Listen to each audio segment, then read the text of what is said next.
הבעיה היא כזו, הבעיה היא לא במה שצביקה הראה מהתמונות הקשות מעזה.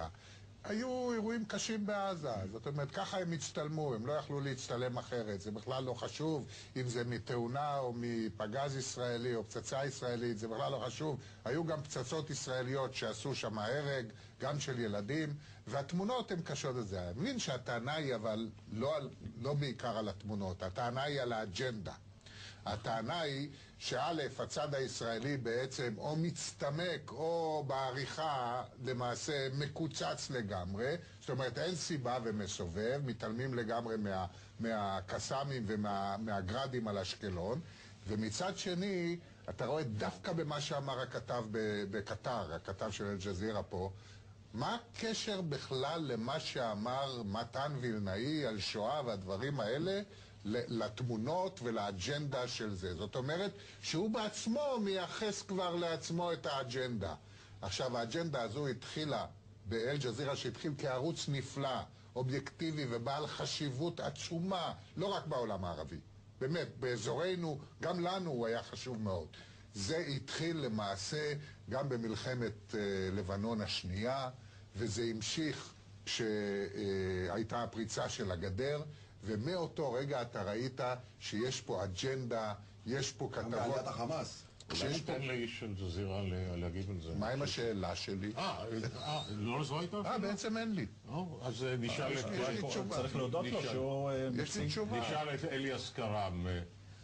אליאס, אתה בירושלים, שלום לך. שלום וברכה. בעצם, למה ישראלים, בעיקר ישראלים יהודים, צריכים לצפות מרשת שרוב צרכניה הם מוסלמים, מאות מיליוני מוסלמים, שתנקוט עמדה שנופלת על אוזנינו? ודאי שלא. איך אפשר אחרת? הרי אי אפשר להפריד בדעה לידיעה. אנחנו יודעים את זה. עיתונאים ותיקים. בעצם. זה בדיוק מה שמשרד החוץ מצפה מאל-ג'זירה להיות פתאון של ישראל. העניין הזה לא יכול להיות שאל-ג'זירה תהיה פתאון של ישראל, ואתה לא מצפה שאל-ג'זירה תהיה פתאון של ישראל. היא לא הייתה ולא תהיה לעולם פתאון של ישראל, ולא תהיה לעולם גם פתאון של אף משטר ערבי או כל תנועה אחרת בעולם הערבי. נקודה, שורה חדשה. היא מבקרת את קטר למשל? מה זה? היא מבקרת את קטר? היא מבקרת גם את קטר, גם בתוכניות האקטואליה, זה ברור, אבל ברור שם... אין שום ביקורת, סליחה, בוא נדייק. א', אין שום ביקורת על קטר, ויותר מזה אני יכול לומר לך, מעכשיו, לאחר שהיה גם הסכם עם ערב הסעודית והתפייסות, לא תהיה גם שום ביקורת על ערב הסעודית. זה פשוט מאוד, אתם לא עובדים אחרי השידורים של אל-ג'זירה אל-ג'זירה, אנחנו משתדלים לעקוב. אל-ג'זירה לא חייבת לישראל שום דבר, והיא לא חייבת להיות ביטאון של ישראל. הבעיה היא שהיא הופכת להיות ביטאון של חמאס. זו הבעיה. זה פשוט לא נכון, זה פשוט לא נכון. אתם לא מסתכלים על הדיווחים של אל-ג'זירה שהם דיווחים אובייקטיביים לכל דבר ועניין. זה פשוט מאוד, אתם רוצים שאנחנו לא נשדר את התמונות של הילדים הקטנים שהם נהרגו בעצם בפעולה הצבאית שהייתה בעזה. זאת המציאות. זאת המציאות שהייתה שם. אנחנו שדרנו אותה. זאת המציאות. אנחנו לא יצרנו את המציאות הזאת. אנחנו צילמנו אותה. אנחנו לא הרגנו את הילדים. אלו ילדים שנהרגו בפעולה צבאית. יש שם המצאה חדשה, אם אתם לא יודעים. יש מצלמה, והמצלמה הזאת מעבירה את המציאות שם בשטח. המציאות הזאת, תן לי, תרשה לי, המציאות הזאת לא טובה לישראל. אבל גם ישראל לא ירתה על עצמה קסאמים בשדרות, ולא השתיקה את העיר, וישראל לא ירתה גרדים על אשקלון, היא לא ירתה על עצמה. זו המציאות. הבעיה היא שבאל-ג'זירה אין לזה חשיבות, כי זה הרי באמת לא חשוב. לא חשוב הגרדים ולא חשוב הקסאמים. יש אג'נדה, ואת האג'נדה צריך לשרת. זה פשוט שקר וכזב, זה פשוט שקר וכזב, כי אתם לא עוקבים אחרי מה שאל-ג'זירה משדרת.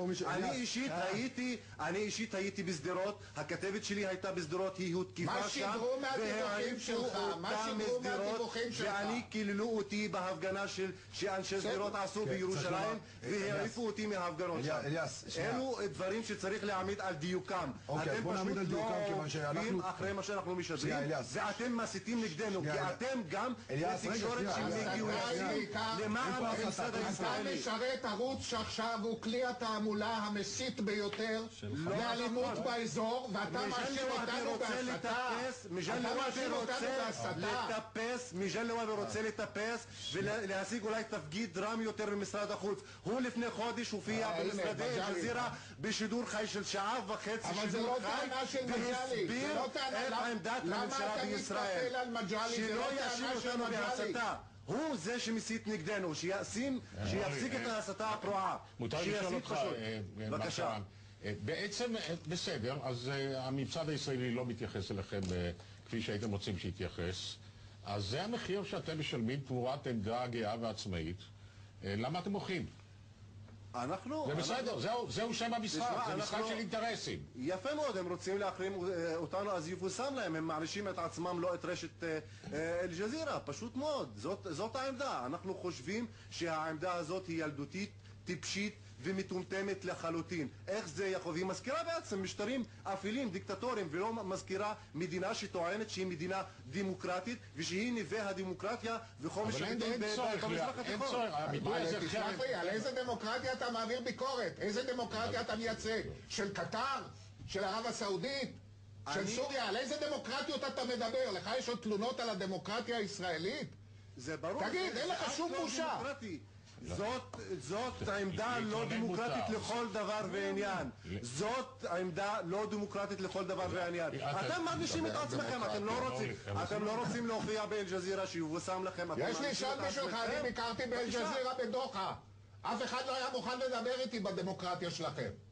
ביקרתי בערוץ שלכם. אף אחד באל-ג'זירה לא היה מוכן לדבר איתי כי אני בא מישראל. תאמין לי שאנחנו מבקרים גם את המשטרים הערביים ואתם פשוט מאוד לא עוקבים אחרי מה שאנחנו עושים. אני אומר לך, אנחנו פה, אני אישית, אני נמצא... אליאס, אתה מדבר פה עם תוכנית, שנייה אליאס, זה צבי, אתה מדבר פה עם תוכנית שעוקבת ורואה את אל-ג'זירה והם רואים את זה. אני לא זוכר ביקורת על קטר, לא היה כאן ויכוח על המה, אלא על האיך. ג'זירה היא היחידה ששידרה צילומי תקריב ל-24 שעות, בשונה מרשת אל-ערבייה שהיא המקבילה שלכם.